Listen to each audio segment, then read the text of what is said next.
بسم اللہ الرحمن الرحیم۔ السلام علیکم۔ امید کرتا ہوں آپ سب خیریت سے ہوں گے اور میں بھی خیریت سے ہوں۔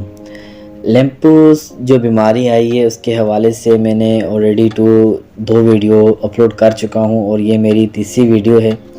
تو اس ویڈیو میں آپ سب کو یہ پیغام دینا چاہتا ہوں، آپ سب سے یہ بات شیئر کرنا چاہتا ہوں کہ یہ گوشت نہ کھائیں، وبا والا گوشت نہ کھائیں، اور جو ہمارے کسائی بھائی ہیں ان سے بھی یہ ریکویسٹ کروں، ان کے اندر جو کچھ گندے انڈے ہیں جو اپنی بھی جانوں سے کھیلتے ہیں اور لوگوں کی بھی جانوں سے کھیل رہے ہیں، تو لازمی بات ہے اگر وہ لوگوں کی جانوں سے کھیل رہے ہیں تو ان کے رشتہ دار، ان کے عزیز و اقارب، ان کے بہن بھائی بھی کھاتے ہوں گے۔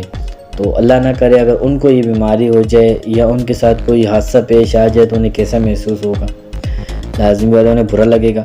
تو اسی طرح وہ تمام انسانوں کے لیے سوچیں تو بہت اچھا ہوگا کہ یار تمام انسانوں کو اس بیماری سے، اس وبا سے باہر نکالنا ہے۔ جس طرح ابھی کرونا کی وبا پھیلی تھی، کتنے لوگ ہمارے جو ہیں تو عزیز و اقارب فوت ہو گئے تھے، کتنے مر گئے تھے۔ یہ ایز اٹ از ایسی بیماری ہے، یہ جانوروں کو بیماری ہے کہ جانور جہاں بھی چارہ کھانے جاتے ہیں یا کہیں بھی وہ جاتے ہیں تو وہ مر جاتے ہیں، انہیں بیماری ہوئی ہوتی ہے تو وہ مر جاتے ہیں۔ اور دوسری بات یہ کہ دودھ کے حوالے سے بہت سارے لوگ بول رہے ہیں کہ بھائی دودھ نہیں پینا چاہیے، دودھ خراب ہے۔ تو دودھ کا کوئی مسئلہ نہیں ہے، ایشو نہیں ہے۔ اس کی وجہ یہ ہے کہ جو بھی گائیں، جو بھی بھینس بیمار ہوتی ہے تو وہ دودھ دینا سب سے پہلے بند کر دیتی ہے، دودھ دینا بند کرتی ہے، اس کو جسم پہ دانے ہوتے ہیں اور اس کے بعد وہ مر جاتی ہے۔ تو دودھ میں کوئی ایفیکٹ نہیں ہے، دودھ انشاءاللہ اللہ کا نور ہے، اور الحمدللہ دودھ جو ہے وہ بالکل پاک صاف ہے۔ تو یہ ہے کہ دودھ کے اوپر کوئی کمپرومائز نہیں کرنا چاہیے۔ دودھ، شہد، یہ وہ نعمتیں ہیں جنہیں ہم کبھی بھی برا نہیں کہہ سکتے۔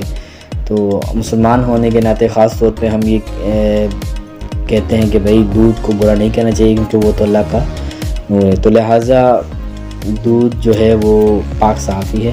البتہ گوشت جو ہے وہ نہ کھائیں تو بہتر ہے، اس میں وبا ہے، بیماری ہے، تو نہیں کھائیں تو بہتر ہے۔ یہ میں آپ کو ویڈیو دکھانا چاہ رہا ہوں، یہ دیکھیں، یہ ویڈیو ہمارے ایک دوست نے بھیجی ہے جس میں جانور جو ہے تو چارہ کھانے کے لیے گئے تھے اور کچھ جانور جو ہیں تو بالکل بیمار تھے اور وہ راستے میں ہی دم توڑ گئے۔ تو لہٰذا یہ دیکھیں کتنی بیماری جانوروں میں پھیلی ہوئی ہے، اللہ اکبر، بہت زیادہ بیماری پھیلی ہوئی ہے، بہت زیادہ۔ آپ سب سے ریکویسٹ ہے، التجا ہے، درخواست ہے کہ اس بڑے گوشت سے پرہیز کریں اور نہ خود کھائیں اور نہ کسی دوسرے کو کھانے دیں، اور اس ویڈیو کو زیادہ سے زیادہ شیئر کریں، لائک کریں، کمنٹ کریں۔